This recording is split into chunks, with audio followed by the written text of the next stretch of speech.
अर्थव्यवस्था को लेकर सरकार का रुख इन वाक्यों से समझा जा सकता है। अगर अर्थव्यवस्था आगे बढ़ती है तो इस पर कर लगाएं, अगर यह और आगे बढ़ती है तो इसे रेगुलेट करें, अगर यह आगे बढ़ना बंद कर दे तो इसे सब्सिडी दें।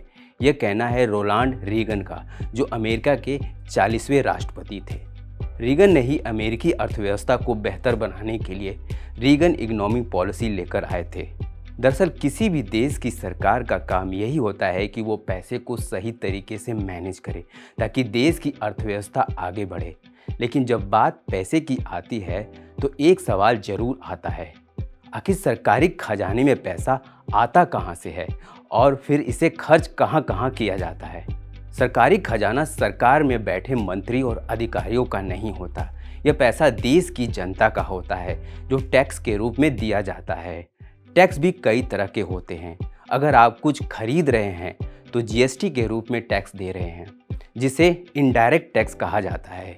वही इनकम टैक्स और कॉर्पोरेट टैक्स के रूप में जो पैसा सरकार को मिलता है उसे डायरेक्ट टैक्स कहते हैं। सरकार डायरेक्ट टैक्स और इनडायरेक्ट टैक्स से होने वाली कमाई को रेवेन्यू रिसिप्ट के रूप में दर्ज करती है।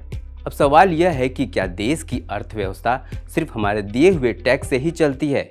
इसके लिए यह देखना होगा कि देश में कितने लोग टैक्स भरते हैं। वैसे आपको बता दें कि वित्त वर्ष 2023-2024 में सिर्फ 6.68% आबादी ने आयकर रिटर्न फाइल किया था, जो बहुत कम है।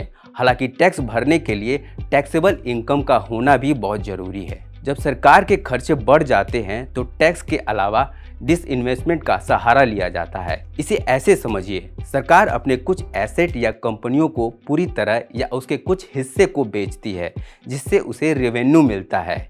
इसी को डिसइन्वेस्टमेंट कहते हैं। अगर फिर भी सरकार का खर्च पूरा नहीं होता तो वो लोन लेती है। ये लोन IMF, वर्ल्ड बैंक और एशियन डेवलपमेंट बैंक जैसे अंतर्राष्ट्रीय वित्तीय संस्थानों से या किसी देश से लिया जाता है। हालांकि इस पर सरकार को भारी ब्याज चुकाना पड़ता है। इसे कैपिटल रिसिप्ट कहा जाता है। यहाँ एक और सवाल यह है कि सरकार टैक्स और लोन के रूप में लिए गए पैसे को खर्च कहाँ कहाँ करती है। सरकार इस पैसे को कई जगह खर्च करती है। इंफ्रास्ट्रक्चर के विकास में, राज्यों को फंड देने में, सरकारी कर्मचारियों, अधिकारियों और मंत्रियों की सैलरी देने में और लिए गए लोन के ब्याज के चुकाने में। अब आगे से यह आपकी जिम्मेदारी बनती है कि देखें कि सरकार पैसा कहां से ला रही है और कहां खर्च कर रही है। आखिरकार ये पैसा आपका ही है।